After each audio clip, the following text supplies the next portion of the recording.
పొగాకు సాగు రైతులకి గుడ్ న్యూస్. ముఖ్యంగా వర్జీనియా పొగాకు సాగు చేసే రైతులు సాగు విస్తీర్ణానికి బ్యార్ని ఏదైతే క్యూరింగ్ చేస్తారో దానికి లైసెన్సులు ప్రతి సంవత్సరం రెన్యువల్ చేయించుకోవడం భయంకరమైన ఇబ్బందులు క్రియేట్ చేస్తూ ఉన్నారు అధికారులు.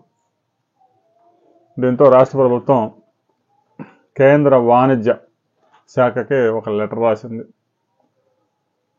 మంత్రులు కూడా గతంలో వెళ్ళారు.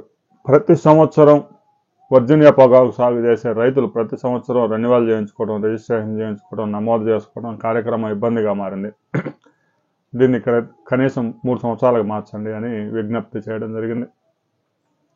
వెంటనే కేంద్ర ప్రభుత్వం దీని మీద స్పందించి వర్జీనియా పొగాకు సాగు చేసే రైతులు ముఖ్యంగా ప్రకాశం జిల్లా ప్రాంతంలో 3 సంవత్సరాలకు ఒకసారి సాగు విస్తీర్ణాలు రిజిస్ట్రేషన్ చేయించుకుని సరిపోతుంది.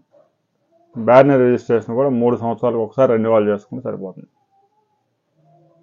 ఇక ఈ ఏడాది వర్జీనియా పొగాకు మంచి ధరకే కొనుగోలు చేశారు. 280 నుంచి కర్ణాటక లాంటి ప్రాంతంలో అయితే 320 రూపాయల దాకా గరిష్ట ధరలు పలికాయి. అయితే చాలామంది రైతులు, వ్యాపారస్తులు, బ్రోకర్ల మాటలు విని ఈ నల్ల బర్లీ పొగాకు సాగు చేసి నష్టపోతా ఉన్నారు. ఎప్పుడో 2023లో క్వింటాకి 15,000 ధర వచ్చిందని చెప్పేసి మేము కొంటాం 15,000 క్వింటా అని చెప్పి పెద్ద ఎత్తున సాగు చేయించారు. ఎక్కడ చూసినా అది గుంటూరు జిల్లాకు కూడా మరలా పాకింది. గతంలో ఎప్పుడో 45 సంవత్సరాల కిందట గుంటూరు జిల్లాలో పెద్ద ఎత్తున పొగాకు సాగు చేసేవారు. నాగార్జున సాగర్ కాలం వచ్చిన తర్వాత పొగాకు పోయి పత్తి, మిర్చి ఇవన్నీ వేరే పంటలు వచ్చినాయి. ఆ పొగాకు ప్రకాశం జిల్లాకు షిఫ్ట్ అయిపోయింది.